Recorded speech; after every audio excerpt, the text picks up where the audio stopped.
bien-aimés, je vous salue tous.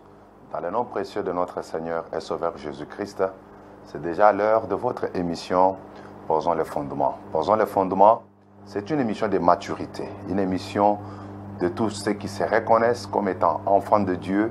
C'est une émission qui n'a rien à faire avec des dénominations, des communautés, mais tout celui qui croit en Jésus-Christ, c'est votre émission. Même tous ceux qui sont dessus par rapport au comportement de certains hommes de Dieu, au comportement de certains chrétiens, ils trouvent leur compte au travers de l'émission Posons les fondements. Posons les fondements, c'est une manière de ramener les enfants de Dieu aux fondamentaux de la vie chrétienne, à la doctrine de Jésus-Christ, à la doctrine apostolique. C'est pourquoi nous sommes là chaque lundi à partir de 15h30 et chaque samedi à partir de 20h juste. Moi, c'est le pasteur Cédric Lukusa. Je suis le pasteur de l'église Temple Chrétien Mont-Carmel.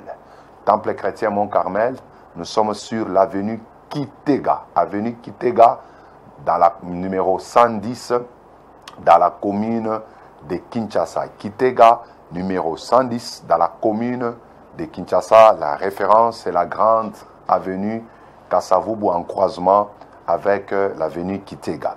C'est là où nous nous réunissons chaque mercredi et vendredi de 17h30 jusqu'à 19h30 et chaque dimanche de 8h juste jusqu'à 11h30. Que le Seigneur vous bénisse abondamment. Alors, l'émission Posons le fondement, nous avons déjà abordé plusieurs sujets et nous sommes à un autre sujet que nous avons intitulé « Les choses que Jésus-Christ seul peut te donner. » Les choses que Jésus seul peut te donner. Alors, aujourd'hui, vous allez remarquer, c'est pratiquement la troisième ou la quatrième partie déjà, parce que nous avons déjà parlé de certaines choses que Jésus-Christ est en train de nous donner. Vous savez, mes frères, dans la vie, ici sur la terre, il y a des choses qu'un homme peut te donner. Un homme peut te donner de l'argent, un homme peut te donner du boulot, un homme peut te donner même les enfants et consorts. Mais il y a certaines choses, quand vous méditez dans la parole du Seigneur, vous allez trouver qu'il n'y a que Jésus-Christ seul qui peut vous donner. Tous les gouvernements sérieux doivent prendre en charge leurs citoyens. C'est un travail, le travail, donner du travail aux gens, des fois accorder les soins aux citoyens, c'est le travail d'un gouvernement sérieux. Mais vous allez remarquer qu'au-delà de tout ce que les hommes peuvent faire, au-delà de tout ce que les gouvernements peuvent nous donner, il y a certaines choses, il n'y a que Jésus-Christ seul qui peut vous les donner. C'est ainsi que ces choses, nous sommes en train de les parler dans cette émission Posons les fondements. La première des choses, nous avons dit, Jésus-Christ seul peut te donner la vie éternelle. Nous avons vu cela en Jean au chapitre 3, le verset 16, où l'Écriture nous dit clairement que Dieu a tant aimé le monde. Il a donné son Fils unique, afin que quiconque croit ne périsse point, mais qu'il ait la vie éternelle. Jésus seul peut te donner la vie éternelle à condition que vous croyez en lui. La deuxième chose que nous avons déjà parlé, Jésus-Christ seul peut pardonner vos péchés. Le péché, vous allez le voir dans toutes les Écritures, aucun homme sur la terre, même un homme de Dieu puissant soit-il, prophète majeur ou mineur soit-il, ne peut pardonner les péchés des hommes. D'ailleurs, les scribes, les pharisiens ont dit à Jésus, quand il a dit à un homme qui était paralytique, tes péchés te sont pardonnés, ils ont murmuré, ils ont dit, cet homme a blasphémé. Comment peut-il dire à un homme que les péchés te soient pardonnés? Vous voyez? Parce qu'il reconnaissait que Dieu seul peut pardonner les péchés de l'homme. Mais Jésus a dit, le Fils de l'homme a sur la terre le pouvoir de pardonner les péchés. Donc Jésus est le seul qui peut pardonner tes péchés. Que tu sois meurtrier, que tu sois voleur, que tu sois, je ne sais pas, prostitué, homosexuel, calomniateur, idolâtre, féticheur. Si seulement tu crois en Jésus, Jésus va pardonner tous tes péchés. Même si tu avais tué les gens. Mais du moment où tu reconnais ton péché, tu reconnais ton mal et que tu reviens à Jésus, il va pardonner tous tes péchés et il va rendre votre casier judiciaire vierge. C'est possible avec le Seigneur. La troisième chose que Jésus-Christ fait seul, nous avons parlé du salut. Il est le seul qui peut donner le salut. En Actes des Apôtres, chapitre 4, le verset 12, l'Écriture nous dit, il n'y a aucun nom sur la terre par lequel les hommes sont sauvés, si ce n'est que le nom de Jésus. Jésus seul donne le salut. Jésus seul, il peut te sauver, il peut te délivrer du diable, il peut te délivrer du péché, il peut te délivrer de tous tes ennemis, il peut te délivrer du danger. Parce que nous avons expliqué que le salut veut dire tout simplement délivrance. Alléluia. Jésus seul peut nous délivrer de la colère à venir, il peut nous délivrer du monde, il peut nous délivrer de la mort éternelle. Ce sont les choses que Jésus-Christ seul peut faire. C'est pourquoi nous devons prêcher Jésus dans les églises. Parce qu'il y a des choses, quand vous ne prêchez pas Jésus, le peuple de Dieu n'en vivra jamais. Entre autres, le salut. Alors aujourd'hui, je vais parler de la quatrième chose que Jésus-Christ seul peut te donner. Alléluia. La quatrième chose que Jésus-Christ seul peut te donner, Jésus seul peut te donner le baptême du Saint-Esprit et du feu. Jésus seul peut baptiser du Saint-Esprit et du feu. Lisons ensemble avec vous Matthieu au chapitre 3, le verset 11e. Matthieu 3, le verset 11. Alors les diables, je m'excuse, Matthieu 3, verset 11. Moi, je vous baptise d'eau pour vous amener à la repentance. Mais celui qui vient après moi est plus puissant que moi. Et je ne suis pas digne de porter ses souliers. Lui, c'est-à-dire Jésus, il vous baptisera du Saint-Esprit et de feu. Alléluia. J'aime bien la parole. J'aime les Écritures parce qu'il y a là-dedans une puissance qui sauve. Ici, c'est l'histoire de Jean. Il baptisait au Jourdain. Plusieurs personnes venaient, plusieurs sacrificateurs venaient, plusieurs scribes venaient, même les soldats, ils venaient se faire baptiser. Mais Jean les regarde, il dit, il y a quelqu'un qui va venir après moi. Moi, en tant que serviteur de Dieu, je ne peux que vous baptiser d'eau pour vous amener à la repentance. Mais c'est lui qui vient après moi, lui, vous baptisera du Saint-Esprit et du feu. Alléluia. Lui, il vous baptisera du Saint-Esprit et de feu. Jean, il est en train de parler ouvertement que le baptême du Saint-Esprit ne peut être donné que par Jésus-Christ seul. Jésus-Christ seul, il peut donner le baptême du Saint-Esprit. Aucun homme sur la terre ne peut vous baptiser du Saint-Esprit. Aucun homme. Un homme peut vous baptiser d'eau.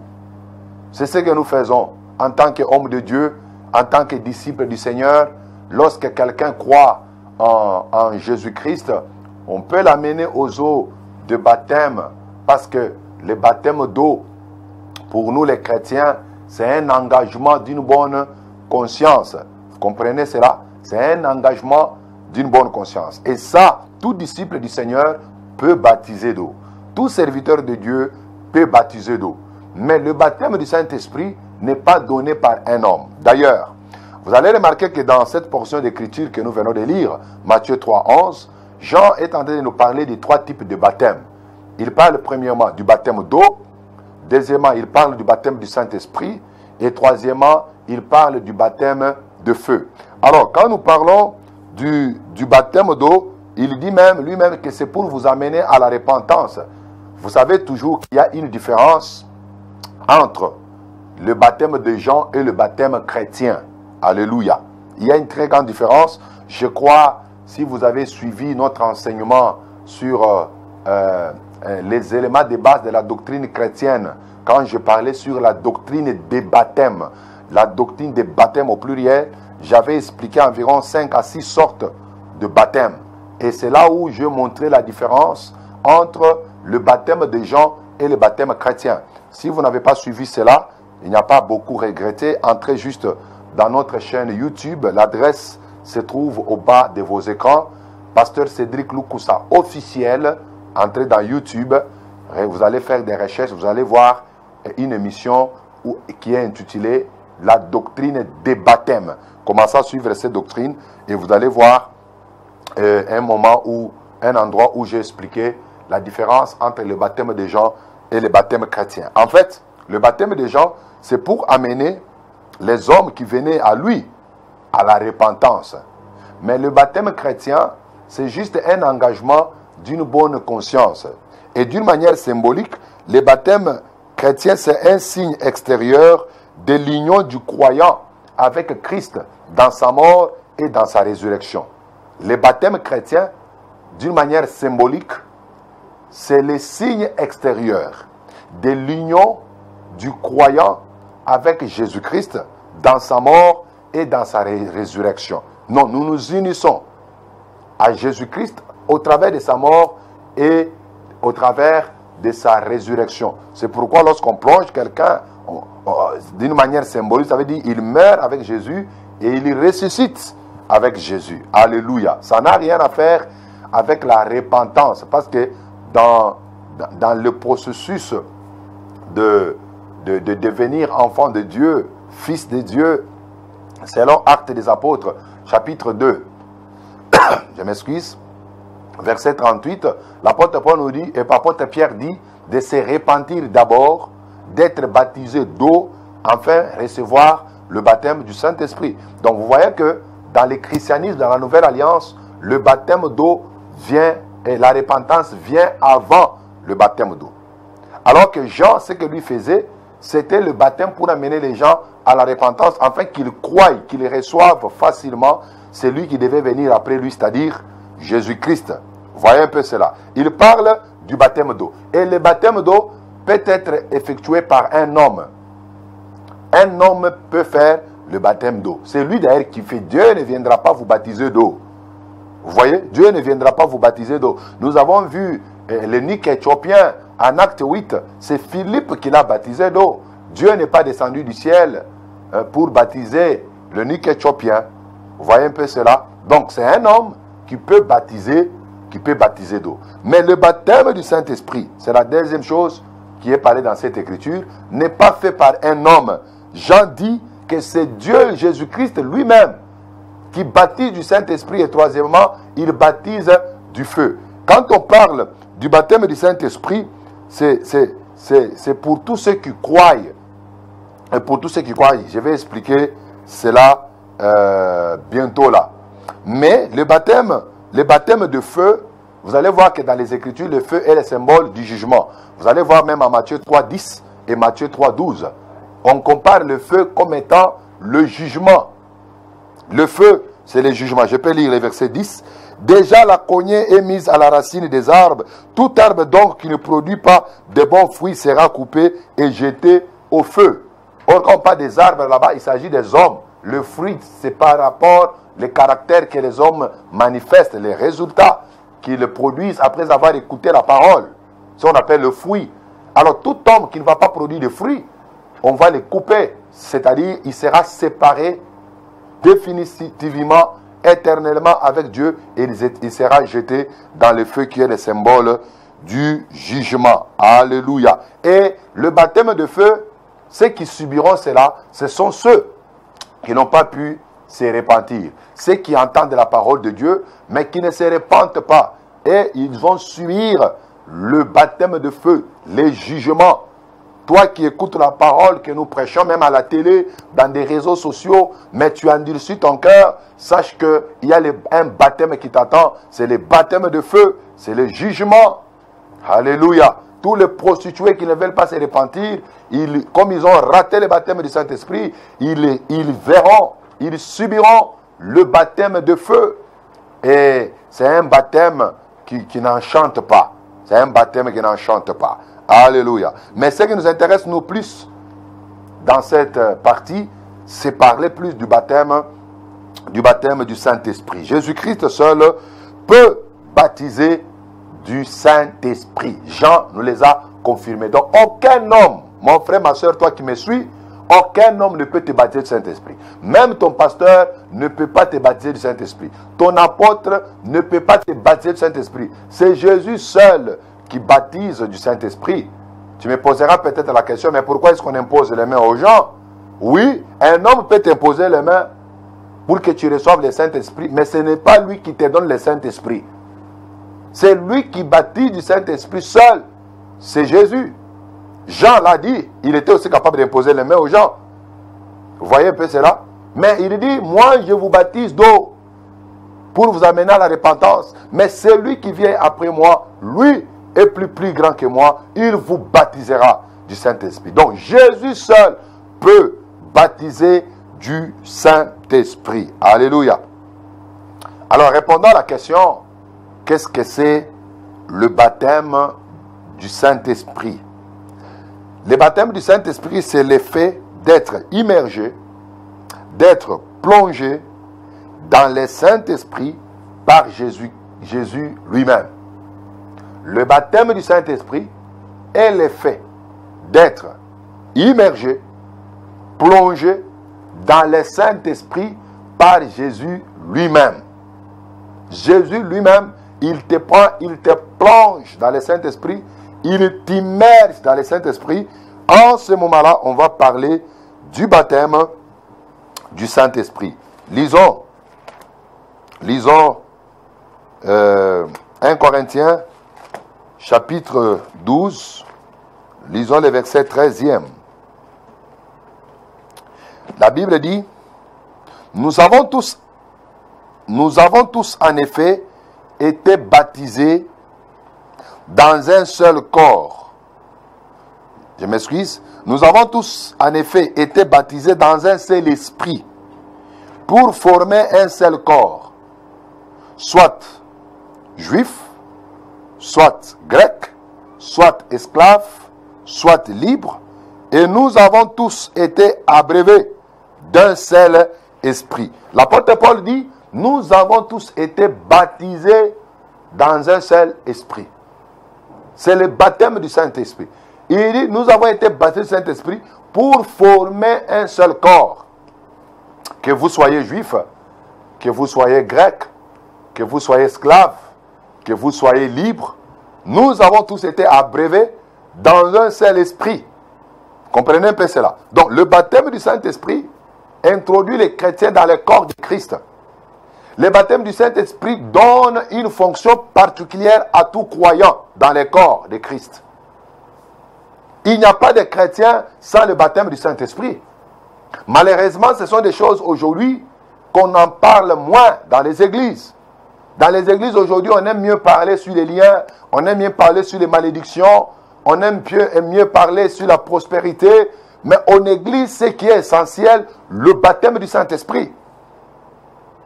Tu peux être guéri d'une maladie, mais si tu n'es pas baptisé du Saint-Esprit, mon frère, ma soeur, ta souffrance sera toujours continue, tu ne seras pas heureux. Le bonheur, la richesse, pour nous les enfants de Dieu, c'est être baptisé du Saint-Esprit. C'est dès lors que nous devons vraiment acheter. Alléluia. Le Seigneur est tellement bon, il est tellement merveilleux. Alors, quels sont les avantages du baptême du Saint-Esprit? Premièrement, le baptême du Saint-Esprit facilite la manifestation de la puissance de Dieu pour annoncer l'évangile. Le baptême du Saint-Esprit donne la manifestation de la puissance de Dieu pour annoncer l'évangile de Christ efficacement. Sans le baptême du Saint-Esprit, il n'y a pas de puissance pour annoncer l'évangile.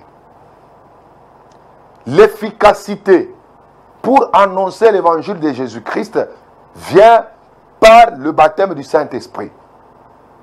C'est pourquoi dans la vie chrétienne, il ne suffit pas tout simplement de recevoir le Saint-Esprit, mais il faut aussi plus prendre conscience du baptême du Saint-Esprit. Parce que le baptême du Saint-Esprit, c'est une expérience à part entière. On reçoit le Saint-Esprit lorsqu'on a cru.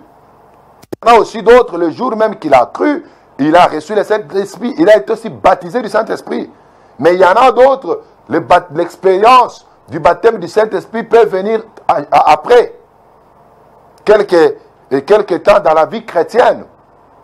Vous voyez un peu cela? C'est pourquoi le baptême du Saint-Esprit est très important. Si aujourd'hui, dans ces temps ici de la fin, l'Église est tentée de devenir un peu tiède par rapport aux ailes de l'Évangile, c'est parce que beaucoup de ceux qui s'appellent chrétiens n'ont pas le baptême du Saint-Esprit.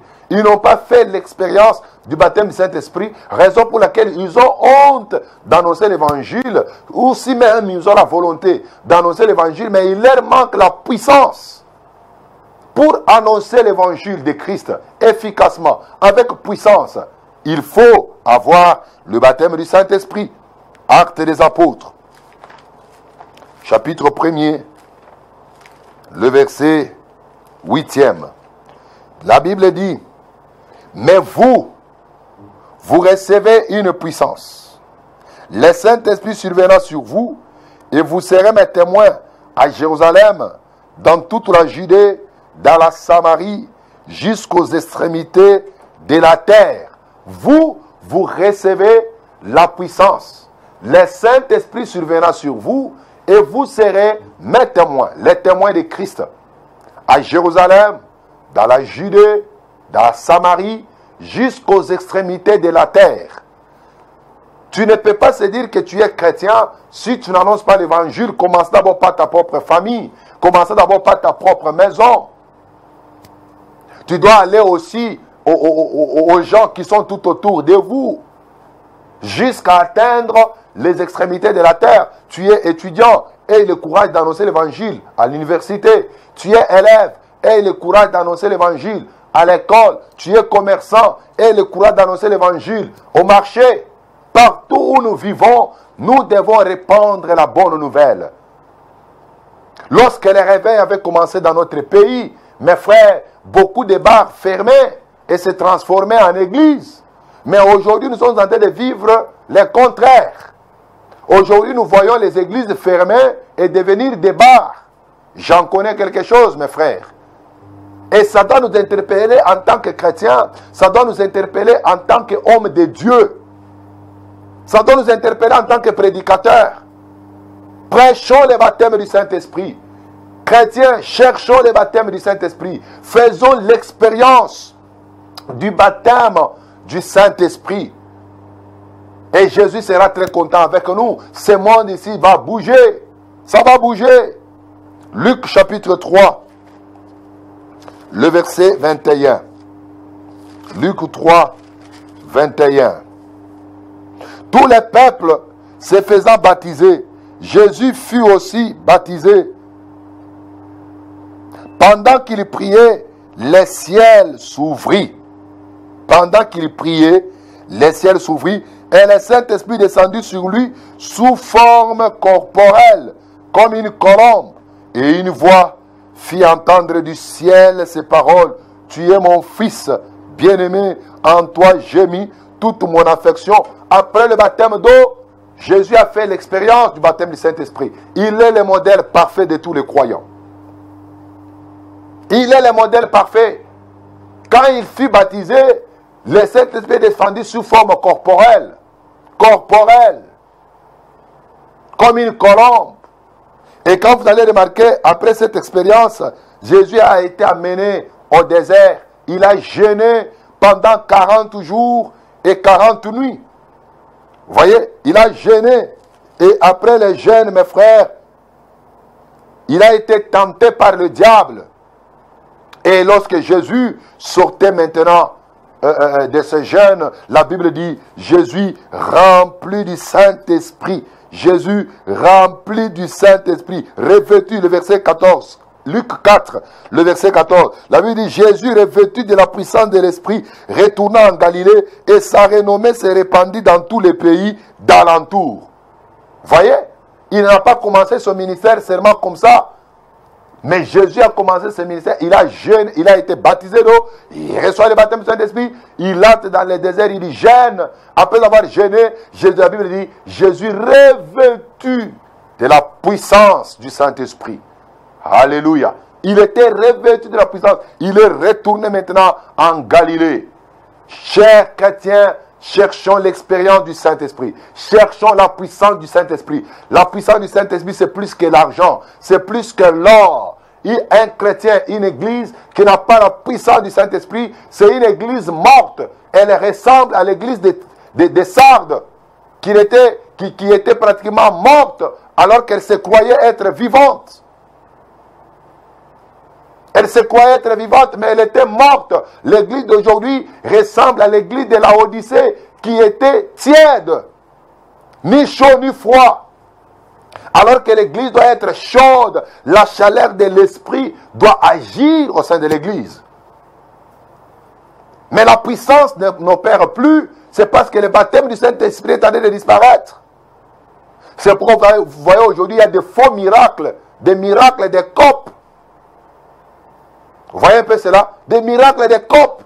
Pourquoi? Parce que la puissance du Saint-Esprit n'agit pas. Et pourquoi la puissance du Saint-Esprit n'est pas à l'œuvre? Parce que les gens ne sont pas baptisés du Saint-Esprit. Mes frères, ne négligeons pas ça. Cette émission est intitulée « Posons les fondements ». Il n'y a pas de christianisme sans baptême du Saint-Esprit. Il n'y en a pas. Il n'y a pas de christianisme sans baptême du Saint-Esprit. Et vous allez voir que ce soit en acte 2, que ce soit en acte 8, que ce soit en acte 19, même en acte 10. Vous allez voir que quand les gens étaient baptisés du Saint-Esprit, il y avait un signe initial, c'était le parler en langue. Les gens parlaient en langue et ils prophétisaient. Mais aujourd'hui, regardez ce que nous assistons comme spectacle dans les églises.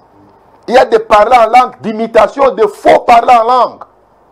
Pourquoi? Parce que les gens ne sont pas baptisés du Saint-Esprit. Ils commencent à imiter les langues de leurs pasteurs et ils commencent à imiter les langues de leurs prophètes. Regardez les langues qu'on parle dans les églises. Ce sont les mêmes mots, pratiquement les mêmes phrases. Ça, c'est quel baptême du Saint-Esprit? Alors que quand le Saint-Esprit descend, chacun s'exprimait selon l'Esprit. Mais les gens aujourd'hui s'expriment selon leurs pasteurs, selon leurs prophètes, selon leurs apôtres. Oh mes frères, retournons à ce qui est essentiel. On ne peut pas parler du réveil sans le baptême du Saint-Esprit. Prêchons le baptême du Saint-Esprit.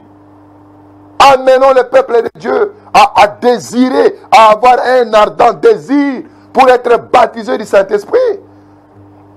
N'est-ce pas en Jean chapitre 7, le verset 37 jusqu'à 39, l'Écriture dit que celui qui a soif, qu'il vienne prendre de l'eau. Et celui qui croit en moi, le fleuve d'eau vive couleront de son sang. Et l'Écriture dit, il parlait du Saint-Esprit parce qu'il n'était pas encore descendu sur aucun. Voilà. Le baptême du Saint-Esprit, c'est le fleuve d'eau qui coule au-dedans de nous-mêmes. Le Seigneur est tellement bon, mes frères. Si Jésus-Christ lui-même, après son baptême, il n'a pas commencé son ministère si rapidement. Il est allé dans le désert, prier, jeûner. Et à sa sortie, il était revêtu de la puissance du Saint-Esprit. À combien plus forte raison, nous, aujourd'hui? Alors, le deuxième avantage de la réception du baptême du Saint-Esprit, de l'expérience du baptême du Saint-Esprit, c'est la réception de dons. Les dons ne peuvent opérer que quand quelqu'un est rempli du Saint-Esprit. C'est pourquoi il y a les chrétiens aujourd'hui. Il est chrétien, il est né de nouveau. Il a reçu le Saint-Esprit, mais tant qu'il n'a pas fait l'expérience du baptême du Saint-Esprit, les dons du Saint-Esprit ne vont pas se manifester en lui. Les dons du Saint-Esprit se manifestent lorsque tu es baptisé du Saint-Esprit. Ce sont les choses très importantes que les chrétiens d'aujourd'hui doivent connaître et maîtriser. On est baptisé du Saint-Esprit et on reçoit les dons du Saint-Esprit. Et en 1 Corinthiens chapitre 12, on nous a énuméré environ 9 dons. Lorsque vous prenez aussi Romains 12, vous allez trouver là-bas, on a énuméré encore 4 autres dons. Si tu veux parler en langue, le vrai parler en langue, si tu veux prophétiser, si tu veux opérer des miracles, si tu veux guérir les malades, si tu veux discerner les esprits, si tu veux donner des paroles de connaissance et de sagesse, les secrets, c'est le baptême du Saint-Esprit. Lorsque tu es baptisé du Saint-Esprit, tu vas voir au moins un don va se manifester en toi. Et les dons qui se manifestent en toi va te donner une position dans le corps du Christ. On saura que ces frères-là a tel don, a telle capacité. Alléluia. Le Seigneur est tellement bon, mes frères. Le Seigneur est tellement merveilleux. Comment recevoir le baptême du Saint-Esprit? Alléluia. Premièrement, on reçoit le baptême du Saint-Esprit par la prière. Tu peux être seul ou en groupe. C'est le cas d'Actes des Apôtres chapitre 2 à partir du premier verset. On reçoit le baptême du Saint-Esprit soit dans la prière, dans le jeûne, seul ou en groupe. La Bible dit après l'ascension de Christ, les apôtres se sont réunis dans la chambre haute. C'est là où ils se retrouvaient chaque jour. Et pendant 10 jours, ils priaient et ils jeûnaient. Un jour, le jour de la Pentecôte, mes frères, quelque chose d'inhabituel s'est passé. Un vent impétueux a soufflé et les langues de feu étaient sur la tête de chacun. Le Saint-Esprit était descendu. La puissance du Saint-Esprit était descendue. Ils ont commencé à parler en langue et ils prophétisaient. Le baptême du Saint-Esprit, vous pouvez le recevoir dans la vie de la prière. Tu peux prier seul, tout comme tu peux prier aussi en groupe. Et vous allez recevoir le baptême du Saint-Esprit. Et c'est Jésus qui baptise du Saint-Esprit. Personne ne peut te baptiser du Saint-Esprit. Deuxièmement, on peut recevoir le baptême du Saint-Esprit par l'imposition des mains. J'avais voulu insister sur cette partie. Le fait qu'un homme t'impose les mains, ce n'est pas lui qui te communique le Saint-Esprit. Non. C'est Jésus qui te donne le baptême du Saint-Esprit. Parce qu'un homme peut t'imposer les mains, mais tu ne reçois rien. Mais Jésus peut le décider. Il peut le faire sans l'imposition des mains ou tout comme avec l'imposition des mains. Exemple, en acte 2, le jour de la Pentecôte, dans la chambre haute, personne n'a imposé les mains à l'autre, mais ils furent tous baptisés du Saint-Esprit par Jésus lui-même.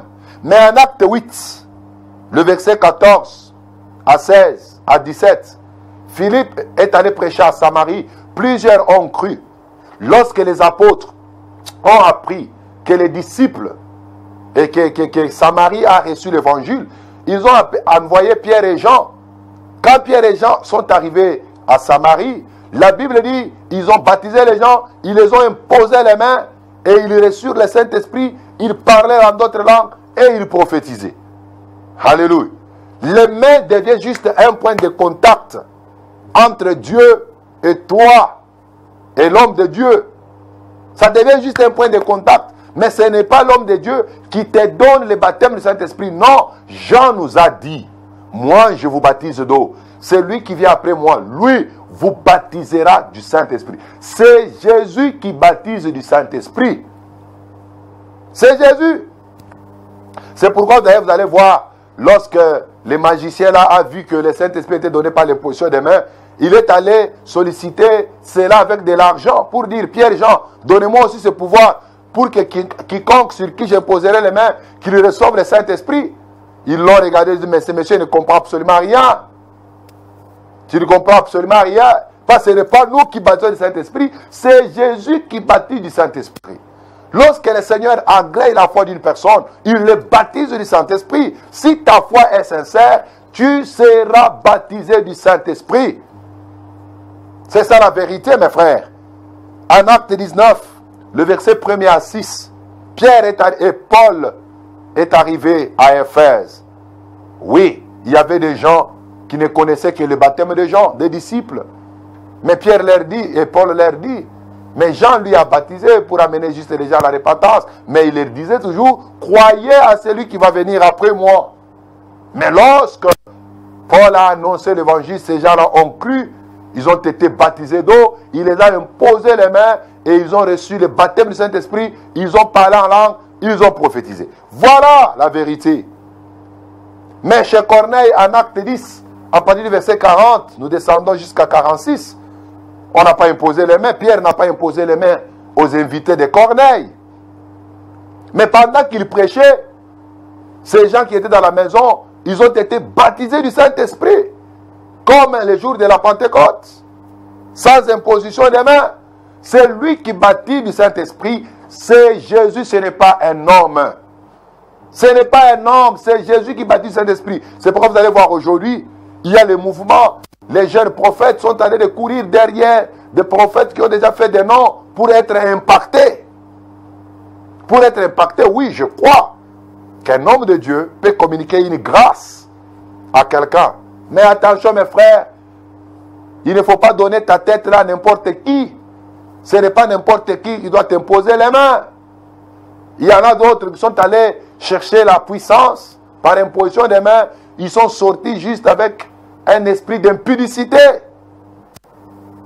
Vous voyez un peu cela? C'est pourquoi mes frères, sachez aujourd'hui que Jésus-Christ seul peut te baptiser du Saint-Esprit. En dehors de lui, personne ne peut le faire. C'est pourquoi nous parlons sur les choses que Jésus seul peut donner. Alléluia. Jésus seul peut me donner la vie éternelle. Jésus seul peut pardonner mes péchés. Jésus seul peut me donner le salut. Jésus seul peut me baptiser du Saint-Esprit. En dehors de lui, personne autre ne pourra le faire. C'est pourquoi mes frères et sœurs, je suis tellement joyeux et content pour vous avoir parlé de ces choses. Et je crois que peut-être ça sera la fin de ce message qui est vraiment très important. Mais je sens que je peux prier avec toi. Toi qui as besoin d'être baptisé du Saint-Esprit, c'est possible. Crois seulement en Jésus-Christ. Nous allons prier pour toi. Le Seigneur va te baptiser du Saint-Esprit. Seigneur, je prie pour mon frère, ma soeur qui m'a suivi ce soir ou qui me suivra par des réseaux sociaux. Je te demande de tout mon cœur de les baptiser du Saint-Esprit. Je lui ai dit qu'il n'y a que toi qui peux baptiser du Saint-Esprit. Malgré ma prière, malgré l'imposition des mains, malgré tous les gestes qu'on peut poser, il n'y a que toi qui peux baptiser du Saint-Esprit. Maintenant, Seigneur, baptise mon frère, ma soeur, par la puissance du Saint-Esprit. Que le Saint-Esprit le touche, que le Saint-Esprit travaille en lui, que la puissance du Saint-Esprit commence à travailler maintenant dans sa vie et que les dons du Saint-Esprit lui soient accordés. Au nom de Jésus, j'ai ainsi prié. Amen. Wow. Que le Seigneur vous bénisse abondamment. Je crois que aujourd'hui, nous allons terminer par là ce merveilleux sujet qui nous a fait du bien. Nous avons fait pratiquement un mois avec ce sujet qui nous a beaucoup béni. Et je crois que toi aussi, tu étais énormément béni. Je vous demande tout simplement de nous écrire sur nos numéros qui sont là. C'est un numéro sur WhatsApp. Tu as été béni. Fais comme les autres qui nous écrivent. Pasteur, nous avons été bénis. Pasteur, ton message nous a beaucoup bénis. C'est comme ça. Faites-le aussi. Un petit commentaire. Ça peut nous faire aussi du bien. Si tu as une question à poser, nous sommes aussi disposés pour vous répondre. Nous avons notre chaîne YouTube et notre page Facebook, Pasteur Cédric Lukusa officiel. Visitez notre chaîne YouTube, vous serez énormément bénis. Vous allez trouver beaucoup d'émissions depuis le début de l'émission Posons les fondements. Les vidéos se trouvent dans notre chaîne YouTube. Entrez là-bas, allez même au début, commencez à suivre émission après émission. Vous serez bénis énormément. Nous bénissons tous les pasteurs qui nous suivent, même à partir de l'Angola, qui font des commentaires. Vraiment, que le Seigneur vous bénisse abondamment. Nous sommes très contents d'apprendre que vous nous suivez. Et surtout, n'oubliez pas aussi de vous abonner. De vous abonner, s'il vous plaît, abonnez-vous. Pour ceux qui sont à Kinshasa, nous vous invitons de venir se rejoindre à nous au Temple chrétien Mont-Carmel.